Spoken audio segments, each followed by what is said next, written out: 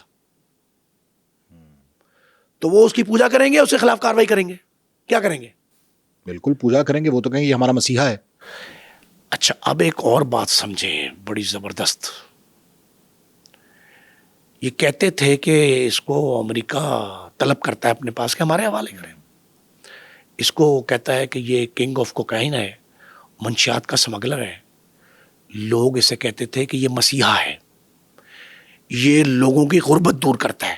وہ کیا لفظ تھا جو آپ نے ایک پروگرام میں لیا تھا کہ امیروں سے چھین کے غریبوں کو دیتا ہے؟ محمد خان ڈاکو کی بات. محمد خان دھرنالیا جو تھا, ہم ڈاکو کہتے ہیں نا, محمد خان دھرنالیا جو تھا وہ کہتے ہیں کہ یہ وہ تھا.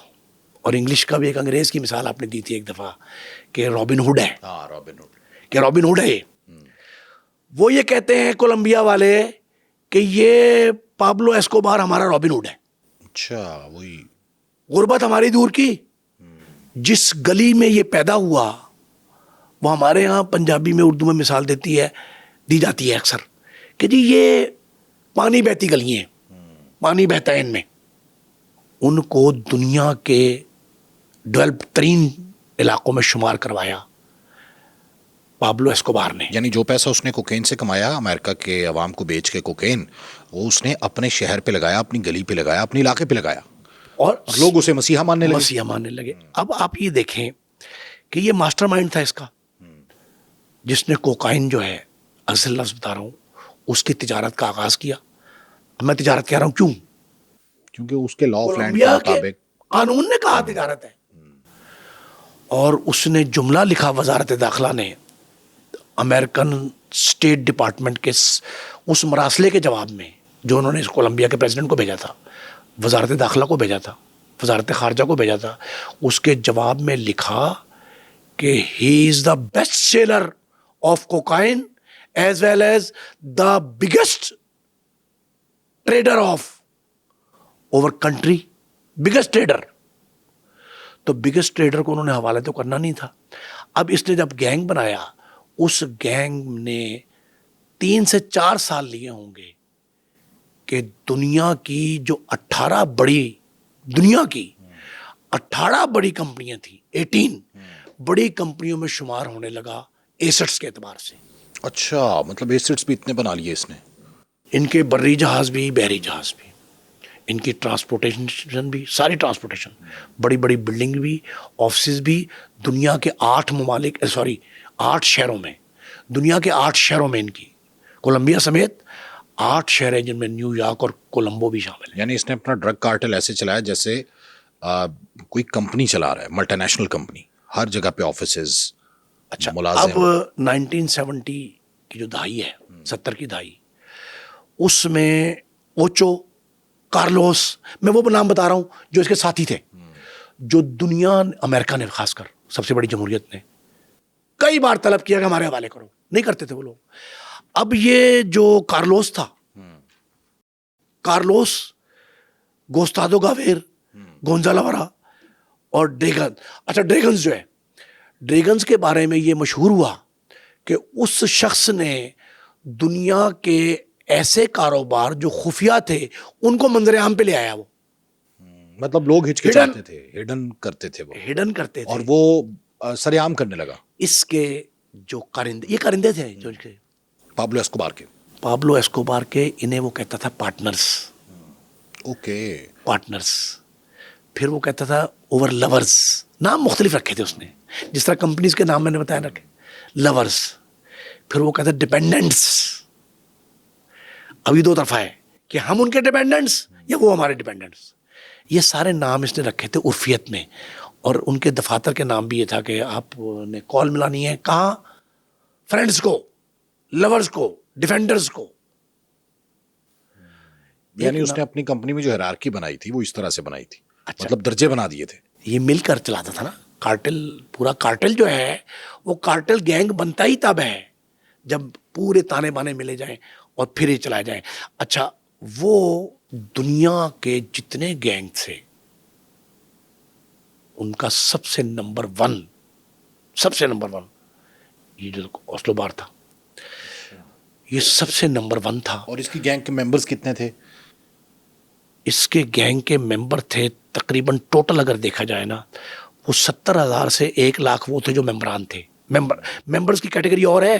اچھا, وہ سب سے نیچے والی اور ہے ممبرز کی category, they are sort of investors, partners. 70,000 سے 1,00,000. تو اس کا مطلب یہ تو اس وقت دنیا کی سب سے بڑی گینگ تھی. گینگ دنیا کی سب سے بڑی 70s میں شروع ہوا. لیکن کل جو ملازمین تھے وہ تقریباً تھے 7.5 لاکھ, 7.5, 7.5 لاکھ ڈائریکٹ انڈائریکٹ اس کے ساتھ منسلک تھے, اس کے ادارے کے ساتھ. اب ایک اور بات سنیں اہم ترین, یہ جو سب سے پرابلم بڑا آیا نا کہ جب امریکہ نے کہا کہ ہمارے حوالے کرو کولمبیا کو, تو انہوں نے کہا جی ہمارا ٹریڈر ہے یہ. اب یہ پابلو ایسکوبار کو یہ کہا گیا امریکہ کی طرف سے کہ دنیا کا سب سے بڑا متشدد شخص ہے, اگریسو کا لفظ ہے. پابلو اسکوبار دنیا کا سب سے اگریسو شخص ہے, پرتشدد. اس کے ہر ایکٹ جو ہے, 2 باتیں لکھی اس نے, اگریسو لکھا, اور ہاں ان کا ماسٹر مائنڈ لکھا ہے نا اس کو, یہ ماسٹر مائنڈ ہے لیکن اگریسو ہے. ایک بات انہوں نے لکھا کہ پرتشدد ہے مطلب. اور دوسرا اس نے لکھا کہ یہ جو لیڈرشپ ہے, یہ لیڈرشپ جو ہے یہ سیڈسٹ پلیئر ہے, کسی کو نقصان پہنچا کے مسرت محسوس کرتا ہے. بالکل, یہ اس نے کہا ایسا لیڈر ہے جو سیڈسٹ ہے. کسی کو خوشی محسوس تب ہوتی ہے اس کو جب کسی کو تکلیف دیتا ہے, ایزا پہنچاتا ہے. ایزا رسانی کے ذریعے لیڈر بنا ہے. اور اس کے 70,000 سے 1,00,000 تک اس کے ممبرز ہیں, ٹوٹل ممبرز, اور 7.5 لاکھ اس کے سپورٹرز. اچھا, ممبرز اور سپورٹرز کو الگ کیا ہے. سپورٹرز میں اس کے گاہک بھی آتے ہیں, یعنی صرف کولمبیا اور گرد و نواح کے لوگ نہیں, امریکنز جو ہیں, پیور امریکنز, وہ بھی اس کے سپورٹرز کہتے ہیں کہ ہم نے ان کے ذریعے اپنے گاہک پیدا کرنے, اور ہم ان کو سپورٹرز کہہ رہے ہیں. امریکہ کیا کہتا ہے؟ امریکہ کہتا ہے کہ یہ جو بار تھا اس نے امریکہ میں, ایک عجیب سی بات ہے, امریکہ میں اپنے گاہک ڈھونڈے ہیں, اور دے آر آل کلائنٹس. ہاں, وہ کلائنٹس آ گئے. اچھا, اس کی رہائی بھی ہوئی ایک دفعہ گرفتاری کے بعد, اور اس کے بعد اس کو جب گرفتار کرنا چاہا تو پھر اس نے اپنی جیل بنوائی, خود بنوائی اس نے اپنی جیل. یہ ایک عجیب سی, میں بتا رہا ہوں آپ کو, اس کی یہ دنیا کا واحد واقعہ ہے. واحد نہیں, اور بھی ہیں اس طرح کی. جیل میں فیسلٹیز لینا اور بات ہے. فیسلٹیز یہ اپنی جیل اپنی, میں اب اس کو بتاتا ہوں آپ کو, ابھی بتاتا ہوں. تقریباً 17 سال تک راج کیا ہے اس نے, 76 سے 93 تک.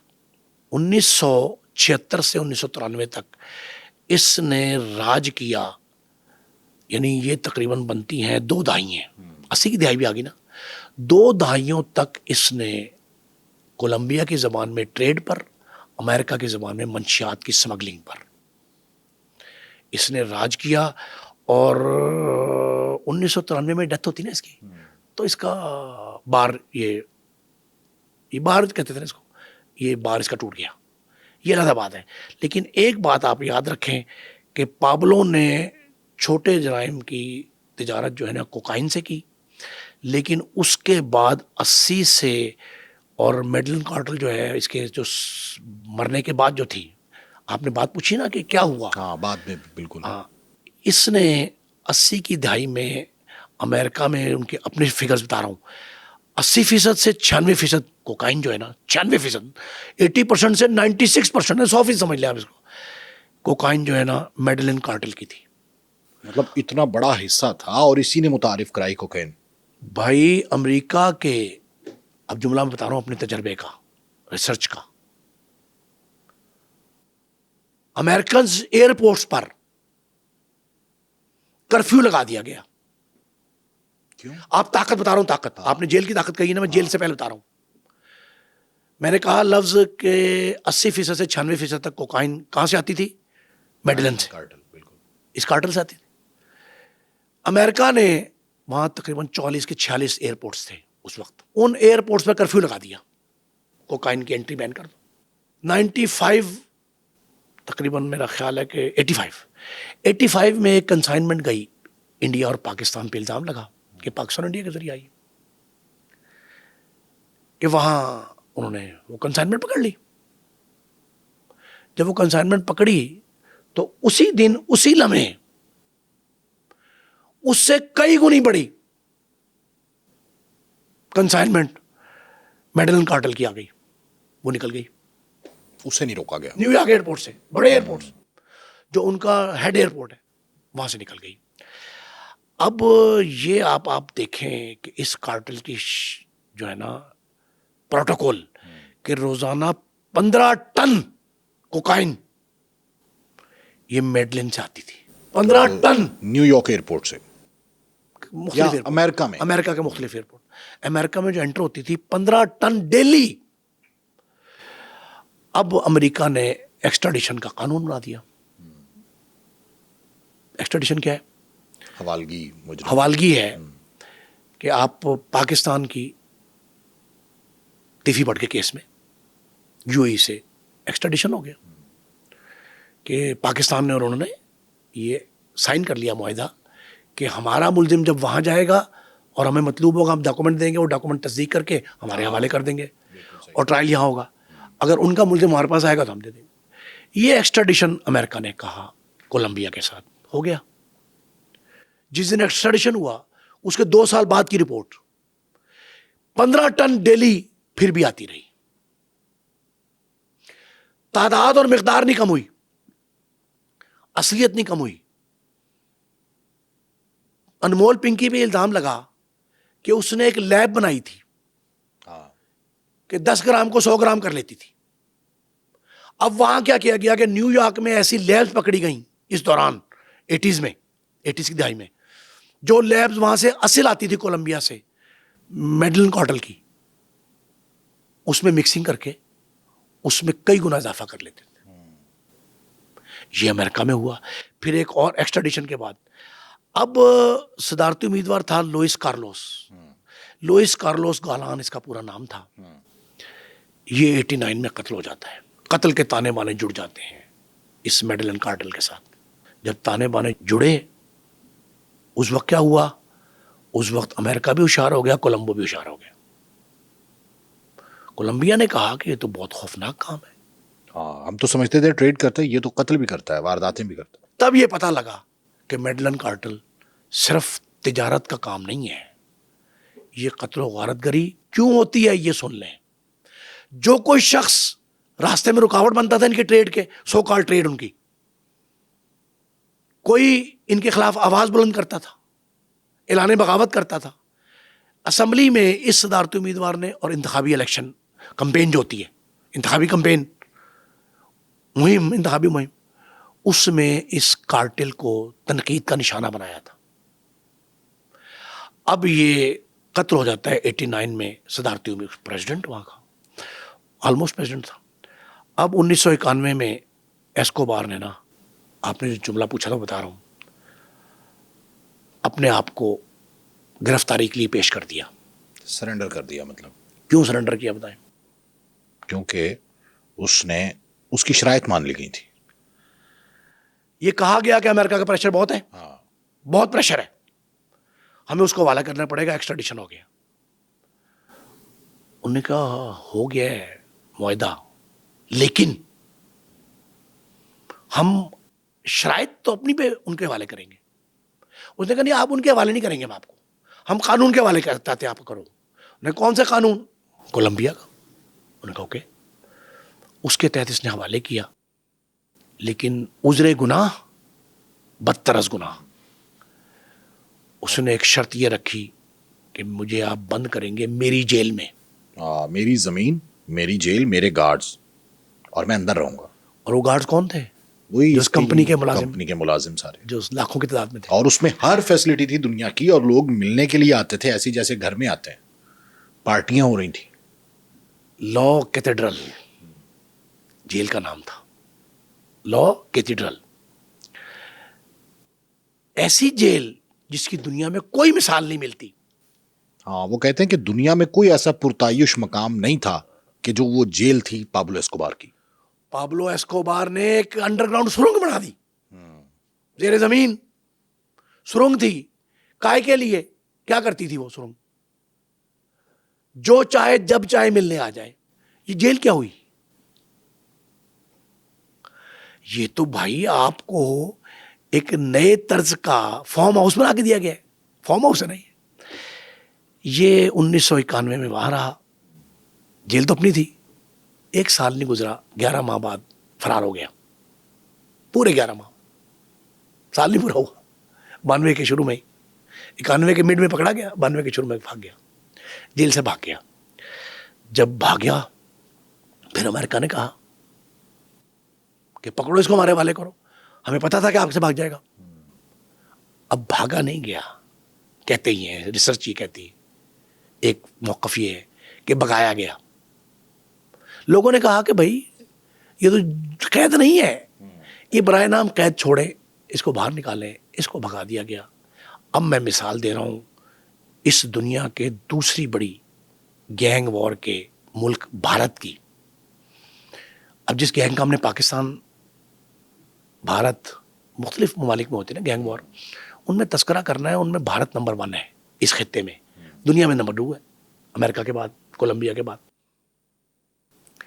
وہاں کی جیل میں، تہاڑ جیل اور گجرات جیل، دونوں جیلوں میں بھارت کے بڑے گینگسٹر لارنس بشنوئی کو صرف جیل اس کی اپنی نہیں بنائی گئی، سہولیات ساری وہ ہیں. اچھا، بشنوئی گینگ کے ممبران کو بھی دی گئی ہیں بعض سب اوقات. کو. ہاں. میں نے کہا گینگ وار ہوتی وہ ہے جو گینگسٹر سے منتقل ہوتی ہے وراثت میں نئے بندے کو. لارنس بشنوئی نے اپنے بھائی انمول کو وراثت دی، وہ ہم تذکرہ کریں گے اس کا.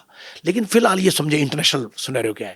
انٹرنیشنل سنیریو یہ ہے کہ 92 میں یہ بھاگ جاتا ہے وہاں سے، اور بھاگنے کے بعد یہ ایک ایسی جگہ چلا جاتا ہے جہاں قانون نہیں لگتا، اپنا ان کا لا آف لینڈ. یہ وہاں زندگی گزارتا ہے. امریکہ اس پہ پریشر ڈالتے ہیں. اب یہ کہا جاتا ہے کہ امریکہ اور کولمبیا دونوں کی مشترکہ فورس کو اطلاع ملتی ہے کہ یہ فلاں جگہ پہ ہے، اور یہ نشے میں ٹن تھا. اچھا ہاں، ایک بات اور ذہن میں آئی. دنیا بھر کو نشے کی لت ڈالنے والا، کوکائن کے ذریعے نشے کی لت ڈالنے والا، 15 سال ابتدائی اپنے جو ہیں ان میں خود نشہ نہیں کرتا تھا. پابلو اسکوبار. ہاں، 15 سال نہیں کیا اس نے. جب یہ جیل گیا 16ویں سال، پکڑا کئی دفعہ گیا، لیکن جب انہوں نے، اچھا جیل تو خیر نہیں گیا، اپنی رہائش منتقل ہوا دوسری. نہیں، آپ یہ سمجھ لیں کہ ایک اس نے یہ جو نظر بندی ہوئی اس کی. اس نے اپنی خود ساختہ ضلع وطنی، خود ساخت. یہ خود ساختہ ایک علاقے سے دوسرے علاقے میں چلا گیا. بالکل. یہ ایک جو اس کا یہ تھا فارم ہاؤس، دوسرے فارم ہاؤس میں گیا. دوسرے فارم ہاؤس جب گیا ہے تو وہاں امریکنز کو اطلاع مل گئی. امریکنز نے پہلی بار ڈرونز کے ذریعے یہ پتہ کروایا کہ اسکوبار کہاں ہے. اس کا پتہ لگ گیا تو وہ فورسز گئیں ڈرونز کے ذریعے, ہیلی کاپٹرز کے ذریعے. انہوں نے پتہ کیا یہ کمروں میں نہیں چھپتا تھا, یہ چھت پہ موجود تھا. ایک چھت پہ چڑھے وہ سارے, اوپر سے انہوں نے فائر مارے اور نیچے سے گھیر لیا ساروں کو. گھیر کے اس کو مارا گیا چھت پہ. لوگ کہتے ہیں فرار کی کوشش کی تھی. میرا خیال یہ ہے کہ یہ اس وقت ڈرنک تھا. اس کے مرنے کے ساتھ اس کا گینگ کمزور پڑ گیا. جاری ہے, ایکٹیویٹیز ہو رہی ہیں لیکن کمزور پڑ گیا. اب کاروائی اس کے کیا کرتا تھا اس کا گینگ, یہ آخری جملہ سنیں اس کے بارے میں. کوکین کی پروڈکشن نمبر 1, دوسرا پروسیسنگ, اسمگلنگ. جنگلات میں اس نے اپنی لیبز بنائی تھیں. جنگلات میں جہاں کلٹیویشن کرتا تھا اس میں لیبز تھیں اس کے ٹیسٹ کے لیے کہ پیور جا رہی ہے کہ نہیں, کوئی مکسچنگ تو نہیں ہے. جان مول پنکی کے بارے میں کہا گیا کچھ. پھر طیاروں اور کشتیوں کے ذریعے, بحری جہازوں کے ذریعے یہ امریکہ بھیجتا تھا. یہ اس کی کاروائی تھی. پھر قتل, کوکین کے علاوہ بڑے بڑے, میں نے بتایا صدارتی امیدوار قتل کیا. قتل, بلاسٹ, کڈنیپنگ, کرپشن, پولیس, ججز, سیاستدانوں اور رشوت خور کہتا تھا, یہ ان کو قتل کرتا تھا. پھر اچھا ایک لفظ متعارف ہوا, سے بڑی اہم بات, ٹیررزم. امریکہ نے متعارف کرا دیا تھا لفظ, عالمی سطح پہ جانا جاتا تھا. یہ واحد کارٹل تھا جس کی وجہ سے امریکہ کے ڈکشنری میں ایک نئے ورڈ کا, لفظ کا اضافہ ہوا. اسے کہتے تھے نارکو ٹیررزم. نارکوٹکس دہشت گردی, منشیات کی دہشت گردی, نارکو ٹیررزم. امریکی لغت نے ایک نیا لفظ سیکھا اس آسکو پابلو بار کی وجہ سے. کیا وہ تھا؟ نارکو ٹیررزم, جس میں ہزاروں لوگوں کے مارے جانے, بلڈنگز پر بم گرائے جانے اور لوگوں کو اغوا کر کے تشدد کا نشانہ بنانے کی سینکڑوں نہیں ہزاروں وارداتیں اس کے کھاتے میں ہیں, اس کے گینگ کے. ایک اور آخری بات, اسلحے کی سمگلنگ. وہ بھی شروع کی اس نے. شروع کی تو کرتے تھا اسلحے کی سمگلنگ, اور اس میں ایک نئی چیز متعارف کرائی, وہ بھی امریکن لغت میں پہلی بار متعارف ہوئی. اسے کہتے ہیں منی لانڈرنگ. آخری بات میں نے اس لیے بتانی تھی, دنیا بھر میں جس بات کا تذکرہ ہے اس کا نام ہے منی لانڈرنگ. اس کا موجد بھی یہی کارٹل ہے. پابلو اسکوبار ہے. بالکل صحیح ہے. اچھا اگلا جو ہمارے پاس کون سا کارٹل ہے اور کون سی گینگ ہے, کیونکہ یہ بہت خطرناک گینگز ہیں جنہوں نے پوری دنیا کی ناک میں دم کیا. گیمبینو فیملی ایک گینگ ہے کہ جو فیملی نے مل کر ایک گینگ بنائی تھی. امریکنز جو ہیں ان میں 5 مافیاز کو 5 فیملیز کہتے ہیں. مافیاز ہیں وہ دنیا کے, لیکن امریکنز کیا کہتے ہیں؟ اب جب کولمبیا نے کارٹل کو سرپرستی کر کے دفاع دیا تو امریکہ نے کیا کہا کہ آپ جس کو ٹریڈر کہہ رہے ہیں وہ سمگلر ہے منشیات کا سب سے بڑا دنیا کا. اب امریکہ کی اپنی 5 فیملیز جنہیں مافیا کہتے ہیں, لاکو سانو 17 امریکن زبان میں, لاکو سانو 17. یہ 5 مشہور فیملی ہیں. ان میں سے ایک فیملی ہے گمبینو. 5 فیملیز جو ہیں امریکہ کی سب سے بڑی فیملیز, خاندان, اہل خانہ 5 بڑے ہیں جن کے بارے میں یہ کہتے ہیں America revolves around the 5 families. یہ جملہ ہے American. America revolves around the 5 families. امریکہ 5 خاندانوں کے گرد گھومتا ہے. اب دنیا نے اس کو مافیاز کہا, اور ان مافیاز میں نمبر 1 کون ہے؟ گمبینو فیملی. گمبینو فیملی کا ماسٹر مائنڈ تھا کارلو گمبینو. اچھا, بعض ممالک میں فیملی نیم جو ہے اس کی حیثیت اصل نام شناخت ہوتا ہے, نام تو اصل شناخت سے زیادہ ہوتی ہے. گمبینو فیملی میں جو بچہ پیدا ہوگا, جو بچی پیدا ہوگی, اسے کیا کہیں گے؟ گمبینو کہیں گے. گمبینو.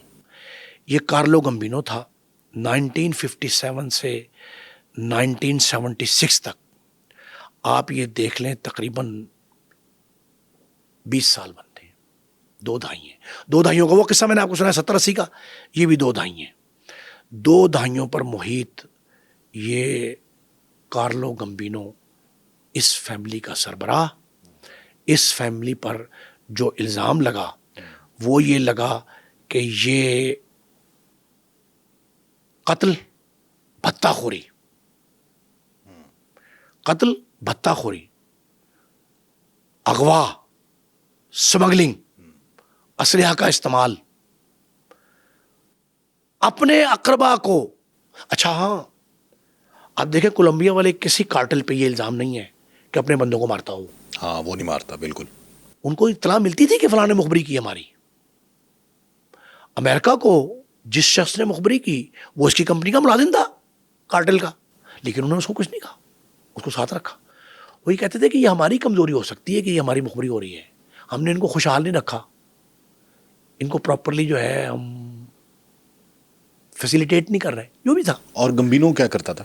گمبینو تو قتل اپنے گھر سے شروع کرتا تھا. گمبینو قتل اپنے گھر سے شروع کرتا تھا. مثال کیا ہے اس کی؟ مثال یہ ہے کہ پال, یہ کارلو کا بھائی, سگا بھائی, وہ بھی اپنے نام کے ساتھ گمبینو لکھتا تھا. کارلو کا سگا بھائی پال گمبینو. یہ کیسٹیلانو گمبینو اس کو قتل کر کے باس بن گیا اس کمپنی کا. اچھا, انہوں نے ایسی طرح ڈالی تھی کہ بدلحاظ تھے یہ, کہ جو ہم سے دغا کرے گا ہمارے کارٹل کے خلاف جائے گا, ہماری کمپنی کو برا بھلا کہے گا, ہمارے کسی ساتھی کی مخبری کرے گا, اس کو مار دیا جائے گا. اور اس کے ساتھ ساتھ اگر خود باس بننا ہے تو اپنے باس کو مار کے باس بن جاتا ہے بندہ. اب یہ جان گوٹی, ٹیفانی ڈان. اچھا ایک عجیب بات,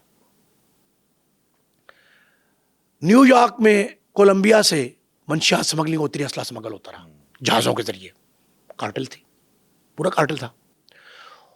اس کے باوجود گینگ کا لفظ متعارف ہوا, کمپنی کا لفظ متعارف ہوا, ٹریڈر کا لفظ متعارف ہوا, لیکن ڈان کا لفظ نہیں متعارف ہوا.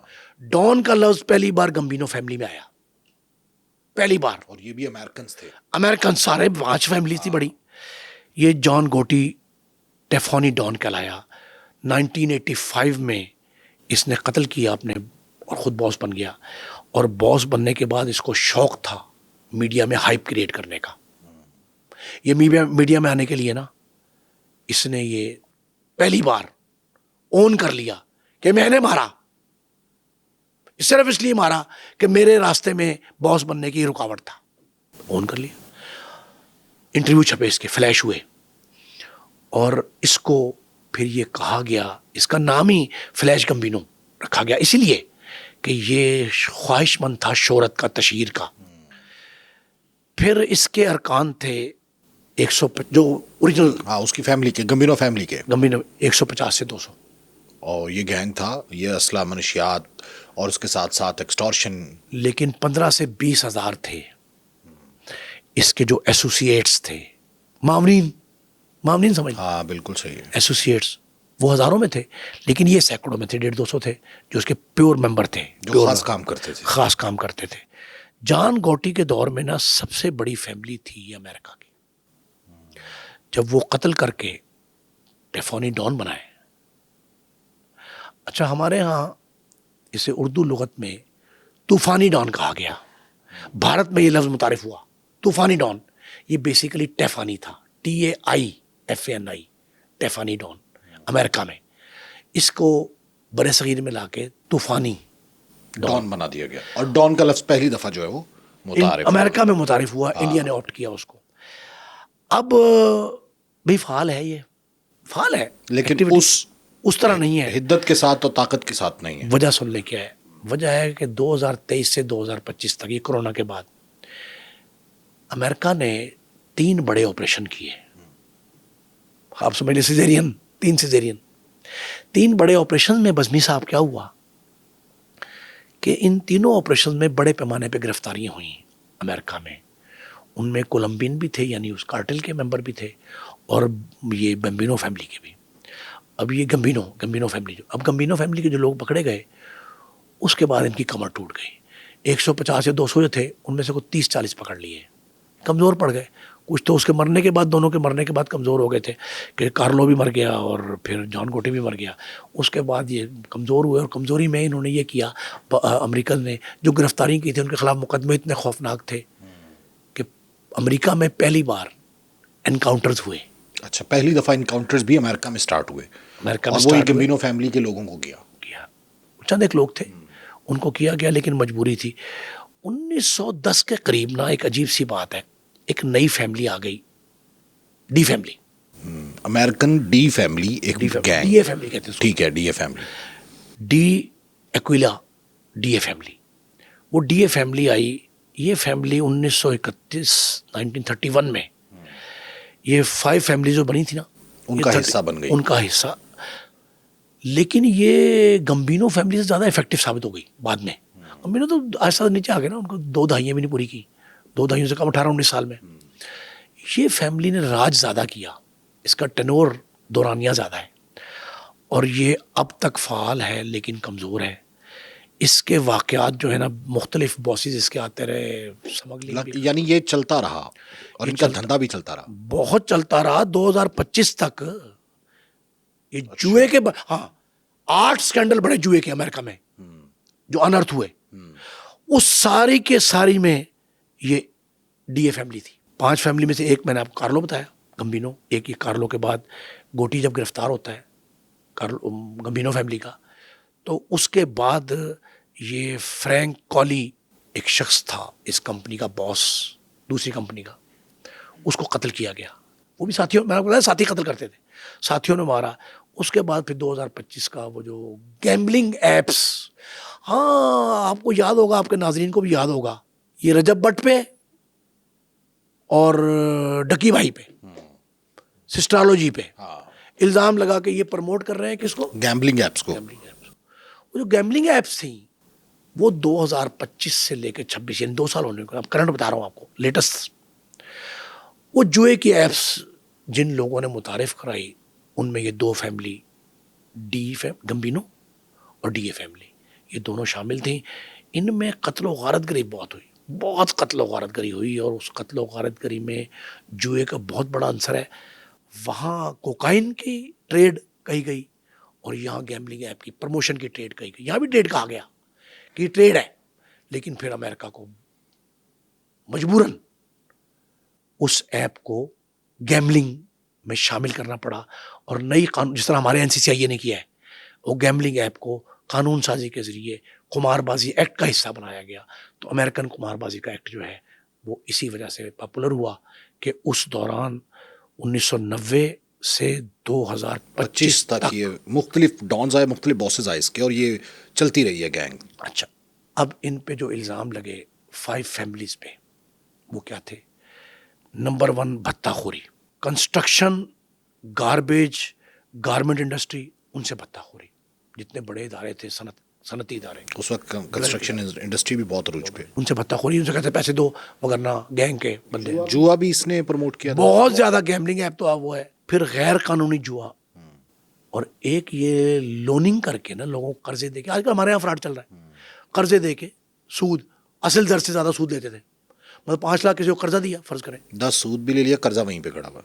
پھر ایک نئی چیز جو متعارف کرائی 5 فیملیز نے, وہ تھی ٹریڈ یونینز, مزدوروں کی, محنت کشوں کی تنظیمیں, ان پر قبضہ اور ان کا ریکٹ جو ہے وہ گریب کرنا. یعنی ان کے باس بن کے ان کو اپنے طریقے سے چلانا, استعمال کرنا. کیوں کرتے تھے پتہ آپ کو؟ ایک تو مین پار, دوسرا گلی محلے میں جب آپ نے اکٹھا کرنا ہے بھتہ, تو آپ کو وہ لوگ چاہیے جو طاقتور ہوں, بااثر ہوں. تو یونین کے لیڈر جو ہے نا بااثر ہوتے تھے, یہ یونینز پہ قبضے کرتے تھے, ان کے دفاتر کو جا کے اپنے پوزیشن میں کر لیتے تھے. پھر یونین کے بندوں کو ساتھ ملا کے ان کا نام استعمال کر کے ٹریڈ یونین, جتنی محنت کشوں کی یونین تھی, ان کے ذریعے یہ نئی چیز تھی. اور یہ 90s کے مڈ میں ہوا. یہ 90s کے مڈ میں جتنی بڑی جو انٹرنیشنل لیبر آرگنائزیشن ILO کے تحت تھی, ان پہ قبضے ہوئے. لوگ عدالتوں میں جاتے تھے, ان کو چیلنج کرتے تھے. کئی لوگ تھے کہ جناب ہمارے ساتھ جاتی ہوئی, کئی مل ملا کے پیسہ بہت آ گیا.